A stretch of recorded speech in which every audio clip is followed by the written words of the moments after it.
अखंड कोटि ब्रह्मांड के नायक पूर्ण ब्रह्म परमेश्वर आप काम पूर्ण काम परम निष्काम लोक लोचन अभिरामन मथाभिराम शंकर मानस पुंडरीक पूर्ण बिहारी कौशल्य नंदन हमारे आराध्य प्रभु श्री राम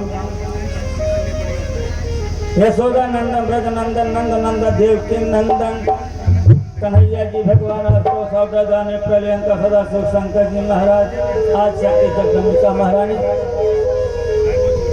हमारे बगल में बैठे हुए हमारे बड़े भैया श्री देवेंद्र पांडे जी, श्री राम लखन शर्मा जी, श्री हनुमान पांडे जी, छोटे भैया श्री मंजीत तिवारी जी, ये श्रीमद् भागवत के मुख्य आयोजक हमारे बड़े भैया श्री उमा शंकर पांडे जी और छोटे भाई श्री गिरजा शंकर पांडे जी एवं इनका पूरा परिवार भगवत कथा में सम्मिलित समझ भगवत कथा रस अनुरागी सज्जनों धर्मते देवियों नन्हे मुन्ने प्यारे बच्चों, आइए हम सभी लोग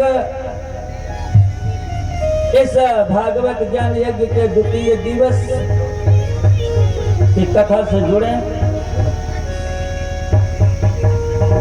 कथा बहुत विस्तृत है और भगा भगा करके कथा न कहना चाहिए न सुनना चाहिए। एक दिन में 2-2 मिनट में छोटे छोटे चले जाओ तो कथा सुनने से काम मतलब मिला। जो प्रसंग सामने आवे उसको कायदे से सुनो।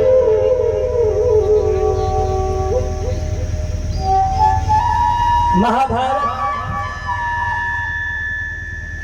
के अंतिम समय की कथा थोड़ा सा भागवत में है, इसलिए है कि जब तक परीक्षित का जन्म नहीं होगा तब तक भागवत शुरू ही नहीं होगा।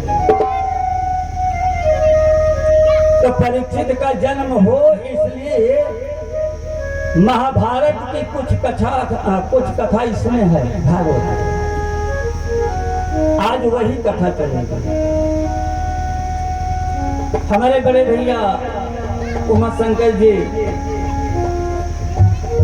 आज दोपहर के समय दो होता अजीबो गरीब प्रश्न पूछ रहे।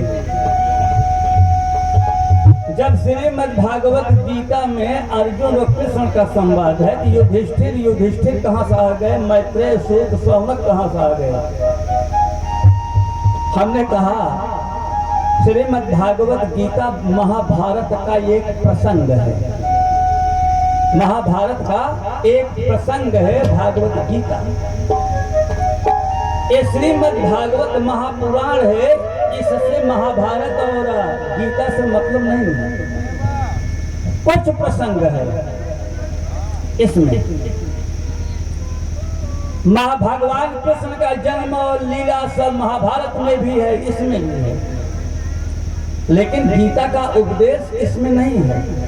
गीता का उपदेश महाभारत का एक खंड है जो अलग से किताब निकाल करके उसको अलग से बना दिया गया, श्रीमद् भागवत गीता। वो भगवान के द्वारा गाया गया है, इसलिए समस्त ग्रंथों में सबसे पवित्र ग्रंथ श्रीमद् भागवत गीता है।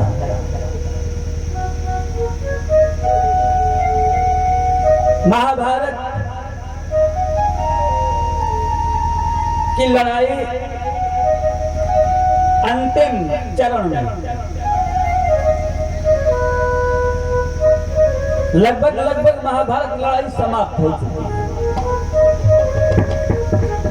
दुर्योधन का जंघा टूट गया है। एक सरोवर के किनारे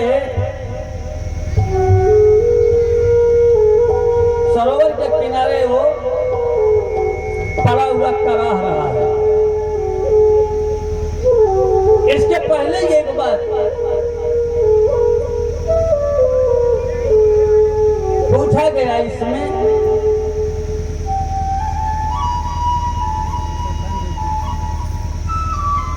महाराज ये बताइए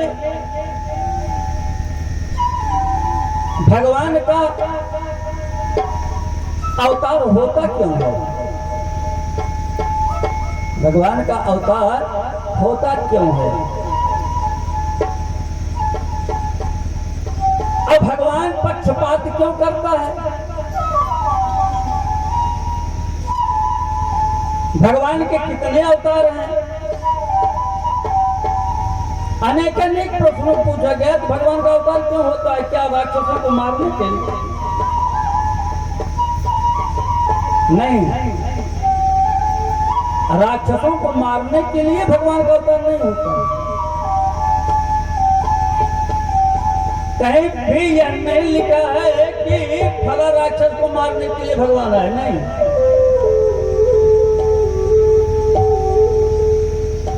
यदा यदा हि धर्मस्य ग्लानिर्भवति भारत अभ्युत्थानम् अधर्मस्य तदात्मानं सृजाम्यहम् परित्राणाय साधूनां विनाशाय च दुष्कृतान् धर्म संस्थापनार्थाय संभवामि जुगे जुगे।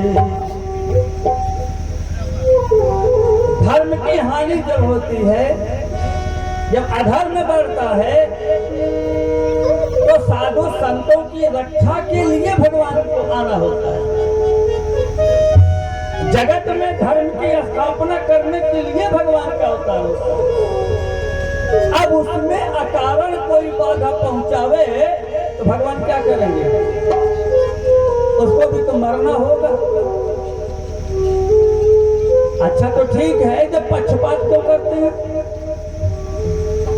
अगर ब्रह्म सम है, सम है,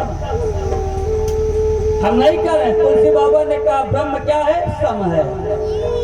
सम का मतलब धर्मात्मा पापात्मा दोनों बराबर उसकी निगाह में है।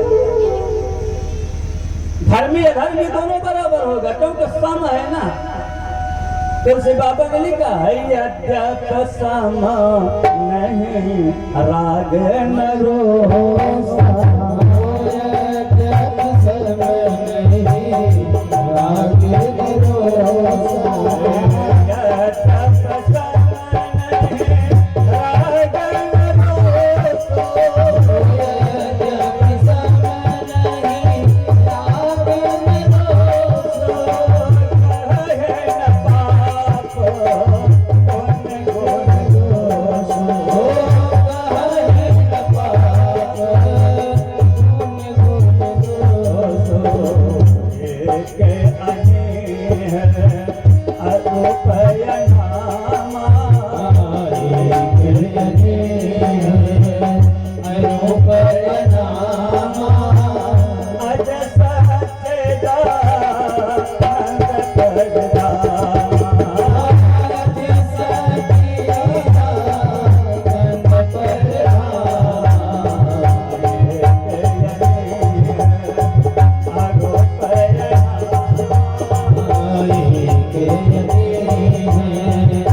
सम है। जब वो सम है तो सबको बराबर देखे, तो काहे को भगवान भेदभाव करते हैं? दुष्टों को मारते हैं, संतों को बचाते हैं, इसमें भेदभाव तो हो गया ना। अच्छा, राग नहीं है। जब राग नहीं है तो यहाँ रागी क्यों दिखाई देते हैं? कहीं सीता के वियोग में रो रहे हैं, कहीं माँ बाप के वियोग में रो रहे हैं, कहीं कुछ रो रहे हैं, समझ नहीं आता। रोसू, उसमें तो रोष नहीं है। जब रोष नहीं है तो क्रोध में धनुष क्यों उठाते हैं? चक्र सुदर्शन क्यों उठाते हैं? तो भेदभाव कर रहे हैं, अपने स्वभाव इसके विपरीत काम कर रहे हैं। गहन में पाप पुण्य गुण दोष, वो पाप पुण्य गुण दोष से परे हैं। तो लोगों के पाप पुण्य गुण दोषों को क्या मतलब? एक अनी अरूप अनामा, बिना इच्छा का है, बिना रूप का है, बिना नाम का है, ये भेदभाव क्यों? तो वेद व्यास जी कहे लिखे, भगवान कभी किसी के साथ भेदभाव करते ही नहीं हैं। ना वो किसी को पालने वाले न मारने वाले, क्यों मारेंगे? सब अपने अपने कर्मों के अनुसार फल को भोगते हैं। भगवान नहीं मारता किसी को, वो किसी को दंड नहीं देता है। दंड हम अपने कर्मों के अनुसार से पाते हैं। जैसा कर्म करोगे वैसा फल देगा भगवान। ये है गीता का ज्ञान। यही तो गीता का ज्ञान है। अब भी कहा है कर्मण्य ये अधिकार माँ फल कदाचन। तुलसी बाबा ने लिखा है कर्म प्रधान बेश करेगा,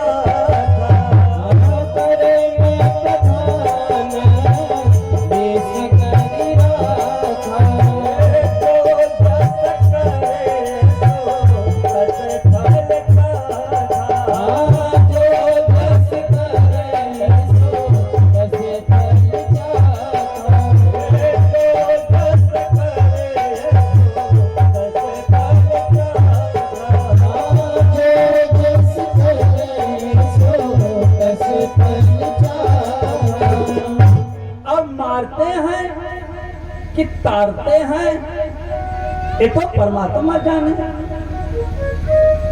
ऐसा कौन है जिसको भगवान ने मारा और उसका उद्धार नहीं हुआ? किसी को रीझने पर कुछ देते हैं, किसी को खींचने पर कुछ देते हैं। एक रीझ गया, एक खींच गया। विभीषण रीझ गया तो लंका दे दिया, रावण खींच गया अपने में मिला लिया। अब बताइए लंका बड़ा पद है कि अपने में मिला लिए वो बड़ा पद है? भगवान कहाँ किसको मारे? चार प्रकार की मुक्ति भगवान देते हैं, सायुज्य, सारूप्य, सामीप्य, सालोक्य। पहली मुक्ति क्या है? सामीप्य मुक्ति। अपने भक्तों को अपने समीप में रख लेते हैं, सामीप्य मुक्ति। सामीप्य मुक्ति किसको दिए? हनुमान जी को अपने पास में रखे ना, हनुमान जी को पास में रख के सामीप्य मुक्ति है। जो भक्त भगवान के पास में रहे वो सामीप्य मुक्ति है। सारूप्य, किसी को अपना रूप दे दिए, ये सारूप्य मुक्ति है। अपना रूप किसको दिए बताइए? सबसे निकृष्ट जीव को अपना रूप दे दिया। सबसे निकृष्ट जीव कौन? गिधराज जटायु।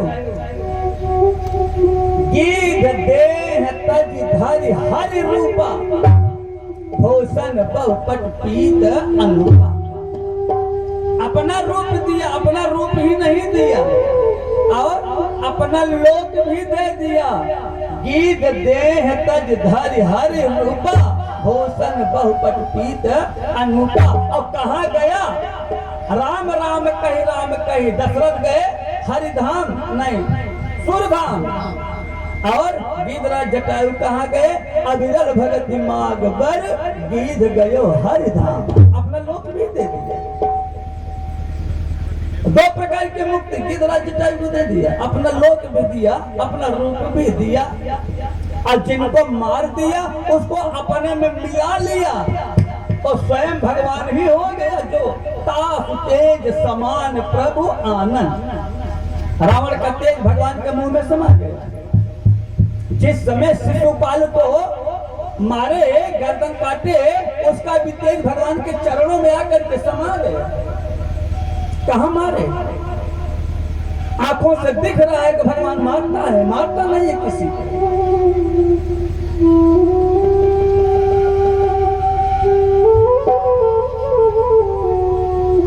दुर्योधन सरोवर के किनारे पड़ा हुआ कराह रहा, जंघा टूटा है। अचानक अश्वत्थामा आए। अश्वत्थामा ने कहा कि महाराज अभी हम जिंदा हैं, अगर आप आदेश दें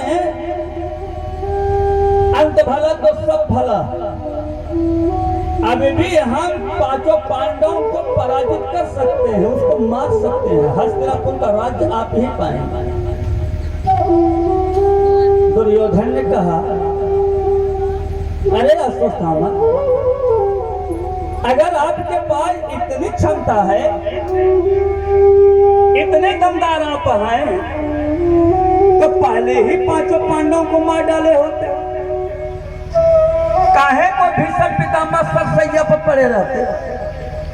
हमारे गुरु द्रोणाचार्य जी का सिर क्यों कट जाता? हमारे 99 भाई क्यों मारे जाते?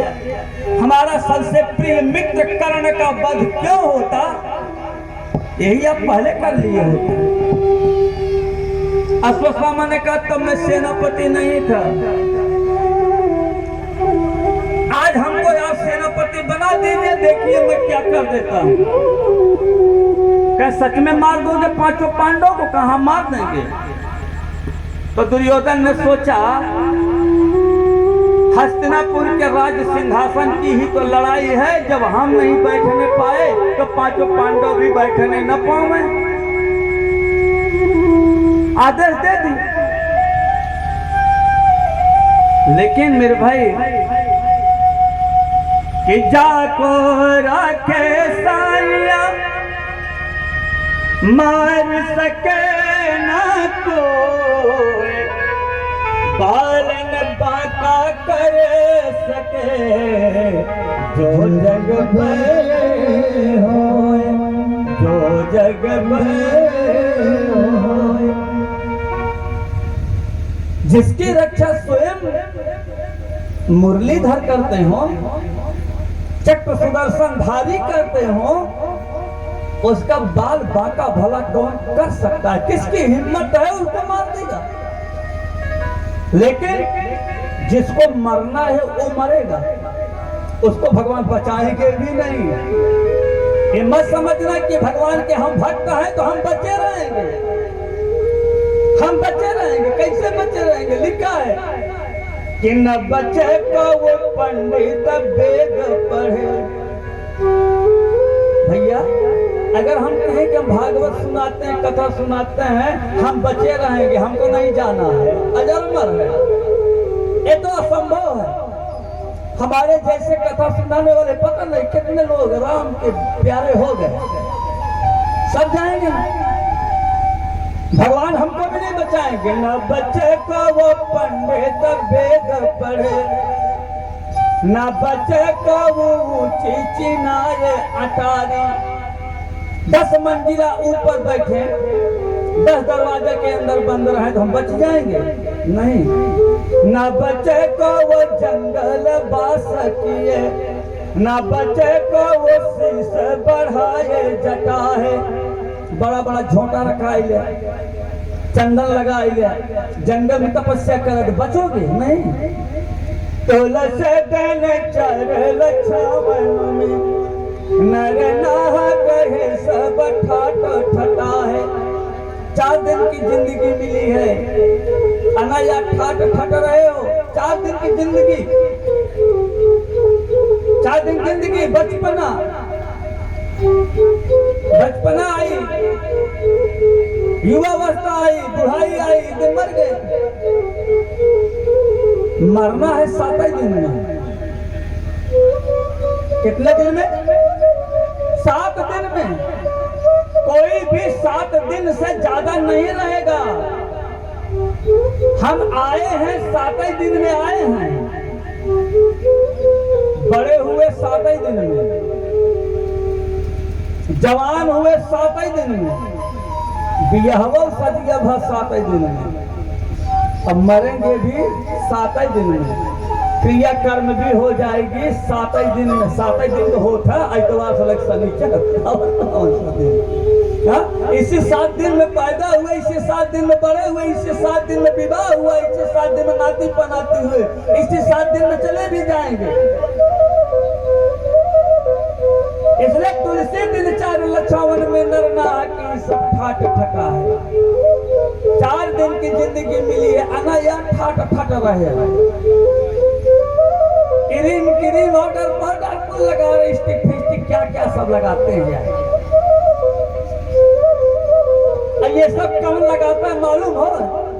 जिसको भगवान के कलाकृति पर विश्वास नहीं है, वही फालतू का चीज अपने चेहरे पर पोतता है।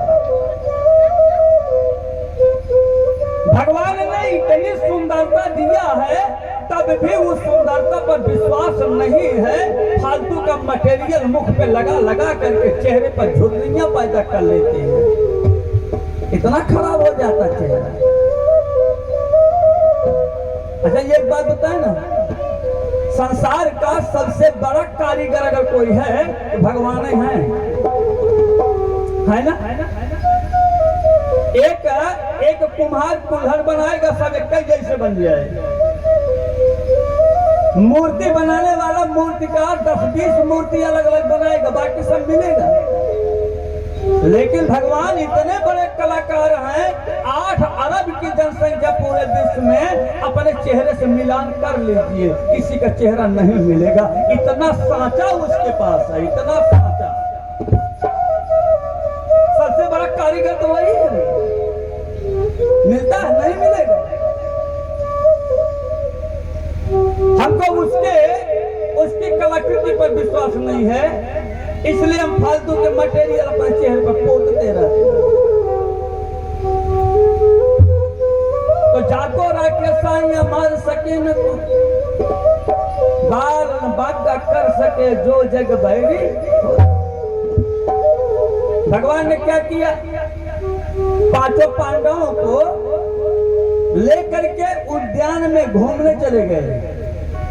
उनको तो 5 पांडवों को बचाना है, लेकिन द्रौपदी के 5 पुत्र जो हैं वो अल्पायु हैं, इसको भगवान जानते हैं, शापित है वो।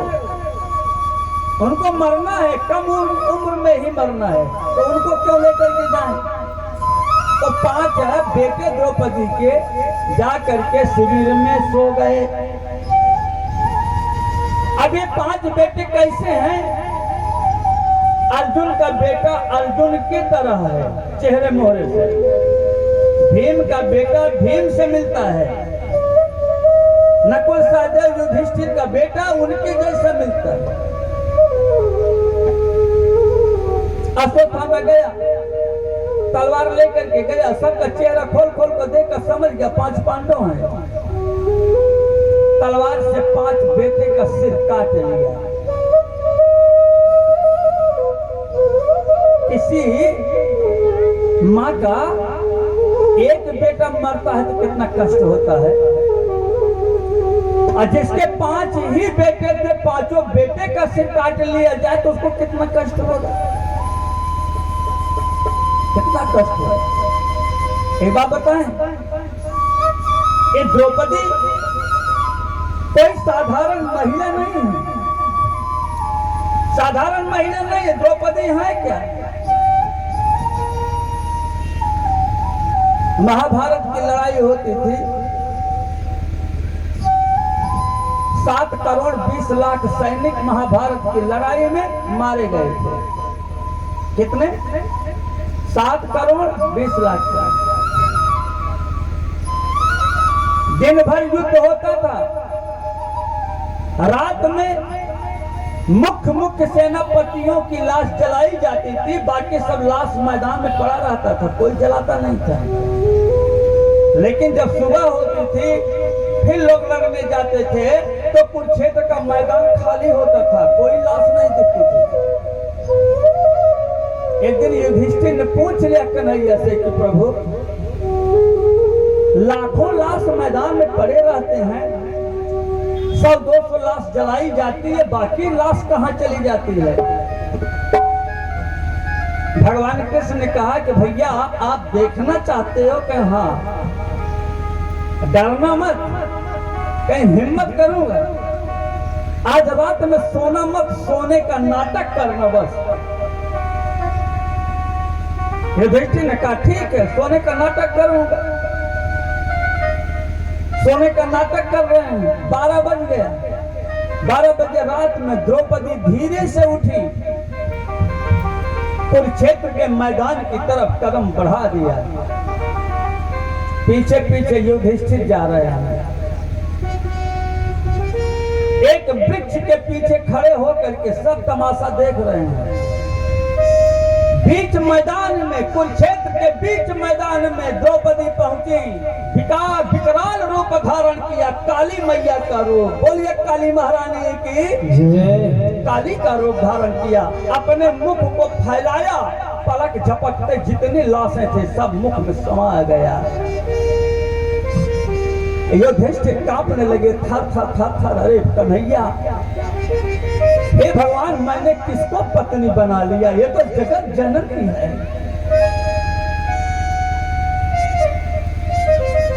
भगवान की ही शक्ति है वो।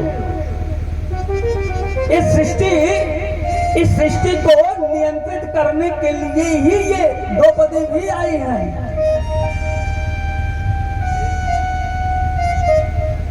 समस्त लाश खत्म हो गए क्षण भर। उसी दिन से युधिष्ठिर महाराज द्रौपदी को पत्नी का दर्जा नहीं देते थे। उनके निगाह में द्रौपदी देवी की अवतार। आज उसी द्रौपदी का बेटा, 5 बेटे मारे गए मेरे भाई। द्रौपदी रो रही है कि माता से सोना निधनम सुताना निशान घोरम परितपमाना तदा रुदद्वास्प कलाकुलाचे तांसां पयना किरीट माले माता से सोनम निधनम सुतानाम शिशुनाम सुतानाम निधनम निशम में छोटे छोटे बच्चों की मौत का समाचार सुन करके निशान घोरम परितपमाना द्रौपदी बहुत दुखी होती है।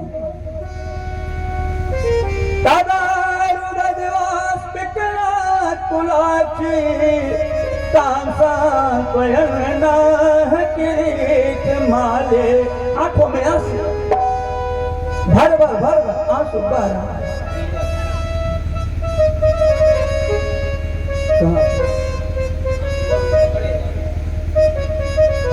भाई जेबा में तब तक मैं फिर आ गया। कीड़ा है ना, अब सब हेल्प करवाए ना, जेबा में धरे रहे तब तक।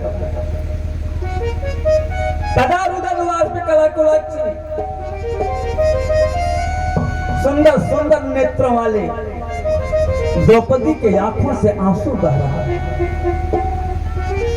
अर्जुन आए, ताम सांत्वन ना किरीट माली। अर्जुन सांत्वना दे रहे हैं, हे पांचाली, हे द्रौपदी, रो मत।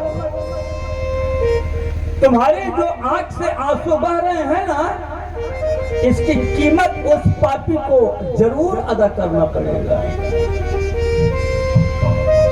रो मत। अब मैं तुम्हारे आंसू को तब पहुंचूंगा जब उस आतताई पापी का सिर काट करके लाऊंगा, तब आंसू पहुंचूंगा। तदा सुचिस्ते प्रमृजामि भद्रे यद ब्रह्म बंधो गांडीव मुक्तैर बिस्कैर पाहरे स्वाकम यशना ससदग पुत्र। आप अपने पुत्र के वियोग रूपी आग में दग्ध हो रही हो, आपको पीड़ा हो गई है, रो रही हो। मैं आपकी आंसू तब पहुंचूंगा जब उस यद ब्रह्म बंधो सिर आतताइना गांडीव मुक्त विस्कय रूपारे अपने गांडीव धनुष से उस पापी का सिर काट करके ले आऊंगा, तब आंसू पहुंचूंगा। इत प्रियांबल को विचित्र जल पे ऐसे मधुर मधुर वाणी में बोल करके अर्जुन भगवान कृष्ण के पास गए। अर्जुन ने कहा कि हे प्रभु, अभी तक तो मैंने आपको अपना सारथी बनाया, जब तो मुझे मालूम है कि आप मेरे सखा ही नहीं है, आप तो तीनों लोक के स्वामी हैं। मैं आपसे करबद्ध प्रार्थना करता हूं, एक बार मेरे सारथी और बन जाइए। मेरे 5 बेटे का वध किया है अश्वत्थामा, उसको पकड़ना है। भगवान ने कहा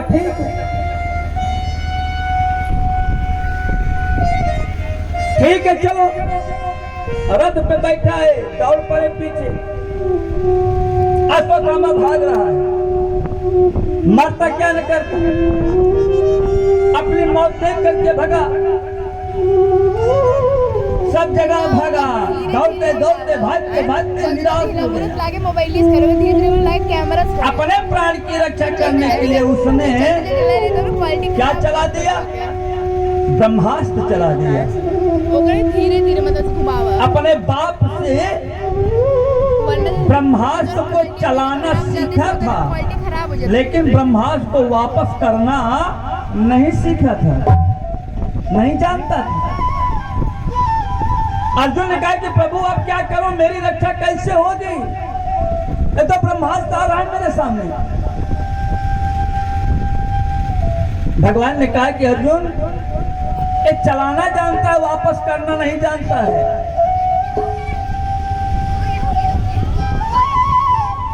वापस करना नहीं जानता है, तब कैसे वापस होगा?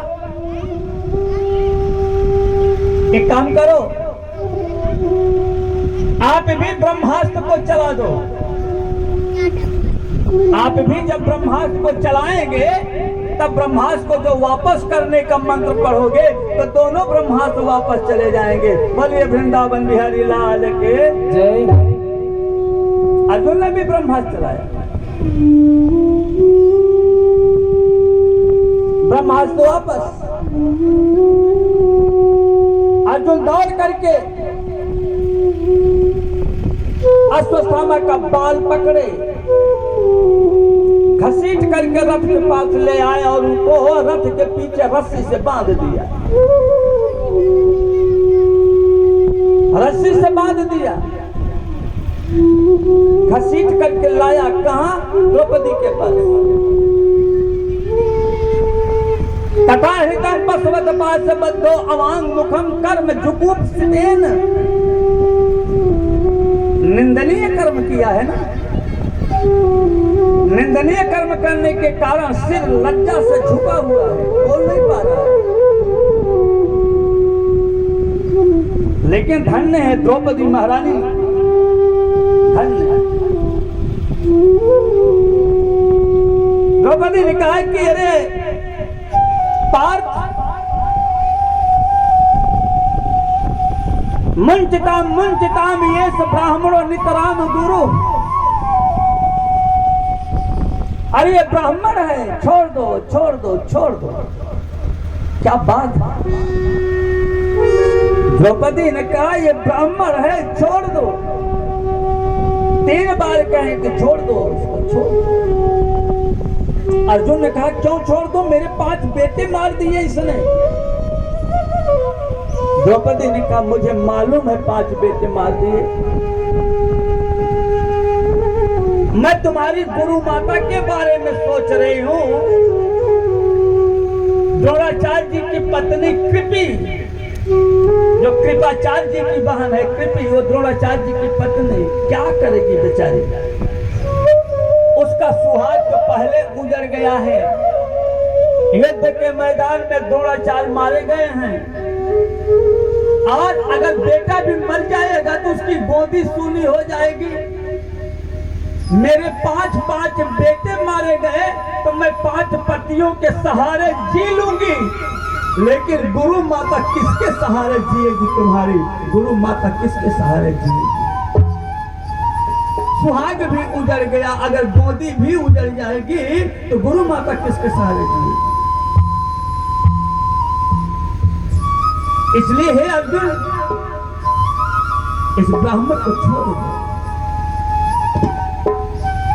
अर्जुन ने छोड़ा, भीम ने पकड़ लिया। भीम ने कहा मैं तो नहीं छोड़ूंगा, इसको मारूंगा, गदा से इसका सिर फोड़ डालूंगा। भगवान कृष्ण ने कहा तुम कौन होते हो? Who are you?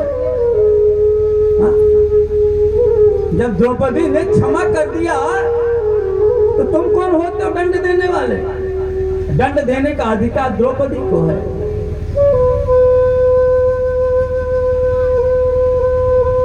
लेकिन भीम ने कहा नहीं, मैं छोड़ूंगा नहीं।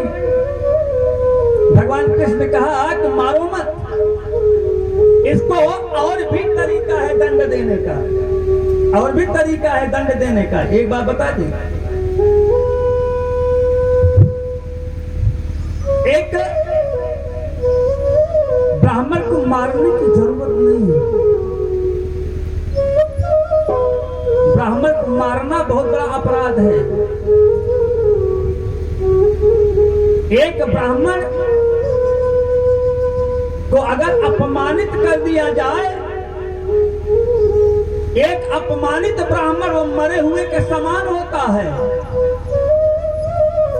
एक अपमानित ब्राह्मण मरे हुए के समान होता है मेरे भाई, मरे हुए के समान होता है। अपने दरवाजे पर बुला कर एक ब्राह्मण का अपमान कर दो, वो ब्राह्मण मरे के समान हो जाता है। अपमान कर देना ही बहुत बड़ी बात है, मारने की बात जाने जाए। मैं बार बार कहता हूं, ब्राह्मण 3 चीज से खुश होता है बेचारा। आपका घर दुआर खेती बाड़ी तो नहीं मांगता है, 3 चीज से खुश होता है, खाए पाए गाए। खाए पाए गाए। दरवाजे पर ब्राह्मण आए, प्रेम से उसको खिला दो, उसकी प्रशंसा कर दो मुख पर। गुरु ब्राह्मण की प्रशंसा मुख पर करनी चाहिए। खाए पाए और चलते समय कुछ दक्षिणा दे दो, उसी में खुश हो जाता है। और उसका अगर अपमान कर दो, मरे के समान होता है। भगवान ने कहा कि हे भीम, मारने की जरूरत नहीं, इसको अपमानित कर दो। जीवन भर ये अपने को तिरस्कृत समझेगा, अपने को अपमानित समझेगा, उसी कष्ट में कुढ़ता रहेगा। क्या किया? माथे पर मरी थी, मरी, तो माथे की मरी को निकाल लिया, माथे की मरी को निकाल लिया। एक बात बताएं, ब्राह्मण अपने कर्मों से गिरता जा रहा है। ब्राह्मणों का परिचय है जनेऊ। ब्राह्मण का परिचय माथ पर टीका, और टीका भी लगाने में शर्माता है, जनेऊ पहनने में भी शर्माता है। ब्राह्मण तो अपने आप गिर रहा है नीचे। ब्राह्मण को कोई गिरा नहीं सकता है। अगर कोई चाहे विश्व का, कोई नहीं गिरा पाएगा, क्योंकि वो अपने आप गिरने में माहिर है। अपने गिर जाएगा, गिराने की क्या जरूरत है। मणि निकाल लिया माथे से, श्रीहीन हो गया। उसकी मणि निकली, अश्वत्थामा श्रीहीन हो गया। और एक ब्राह्मण के माथे की टीका हट जाए तो श्रीहीन होता है। जनेऊ उतर गया, यशहीन है वो, कहीं बोलने लायक नहीं होगा कि मैं ब्राह्मण हूं। क्या परिचय है? आई है क्यों पर माथे की मड़ी निकाल दिया गया। अब वो तिल मिला गया, तिल मिला गया। अब वो क्या किया, सबसे बड़ा जघन्य अपराध करने जा रहा है, जघन्य अपराध। एक बार बताएं, सबसे बड़ा अपराध क्या है मालूम है? भ्रूण हत्या। भ्रूण हत्या, गर्भ में बच्चे को मार डालना, ये दुनिया का सबसे बड़ा अपराध है। ध्यान देना, सबसे बड़ा।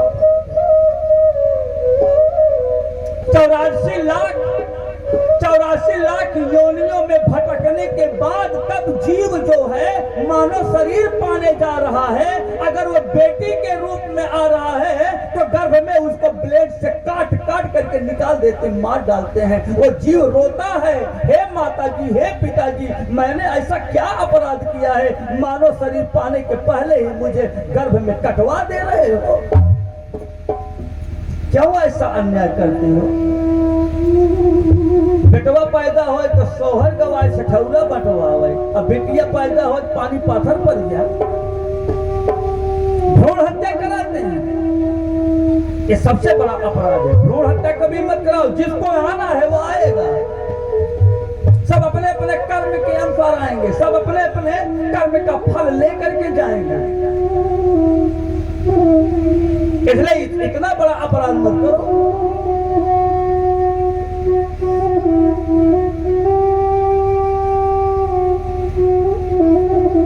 आज अश्वत्थामा बहुत बड़ी गलती करने जा रहा है। लोहे का बाण चला दिया। लोहा का बाण किसके ऊपर चलाया?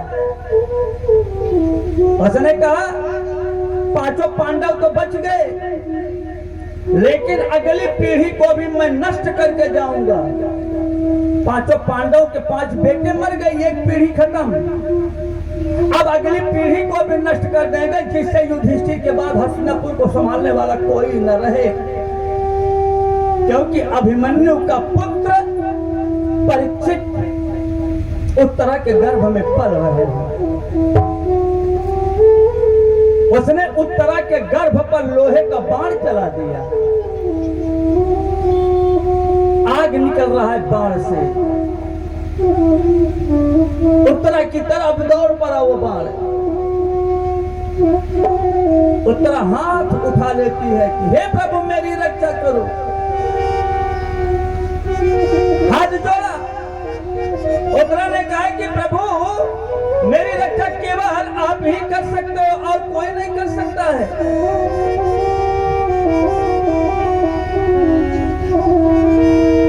जब हाथ उठाया तो भगवान भी दौड़े। भगवान ने कहा कि ठीक है, मैं आपकी रक्षा करूंगा। एक उत्तरा ही है जिसके गर्भ में भगवान ही नहीं, भगवान नहीं आए। माता कौशल्या के गर्भ में केवल भगवान आए हैं। माता देवकी के गर्भ में केवल भगवान आए हैं। धन्य है माता उत्तरा, जिनके गर्भ में एक साथ भक्त और भगवान दोनों मौजूद हो गए। बोलिए वृंदावन बिहारी लाल की। गर्भ में परीक्षित भी हैं, और परीक्षित को बचाने के लिए भगवान अंगूठा के बराबर रूप धारण करके माता उत्तरा के गर्भ में पहुंच गए, उस बाण से परीक्षित की रक्षा करने के लिए, बचाने के लिए।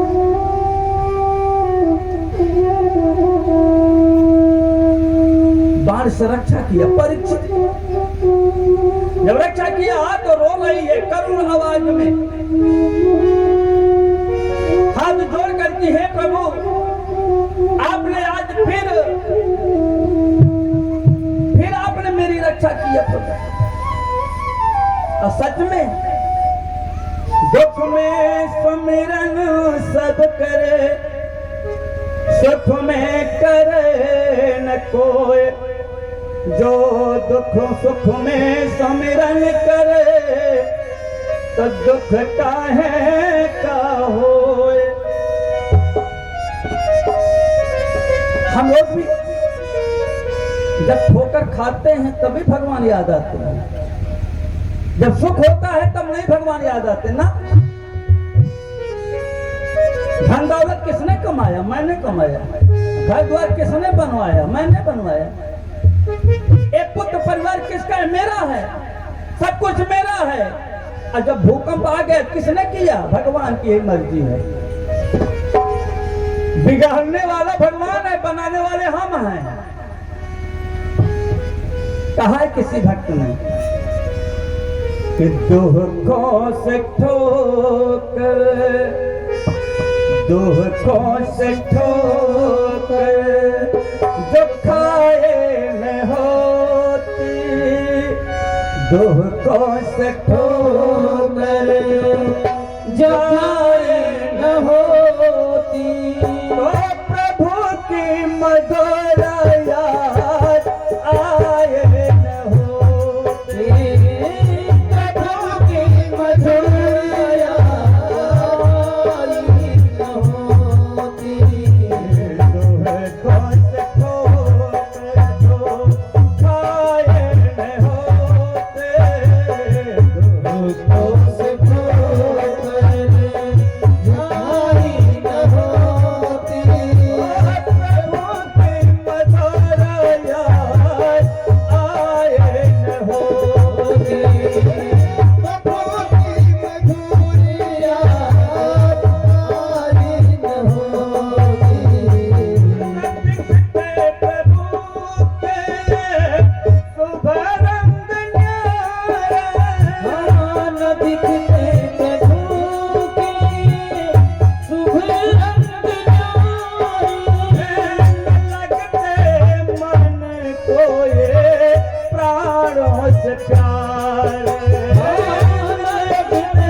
लगते जगत के पिटाए न होते, जो लगते जगत के पिटाए न होते, प्रभु की मधुर याद आए न होते, प्रभु की मधुर याद आए न होते।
जो मैं कौन से जग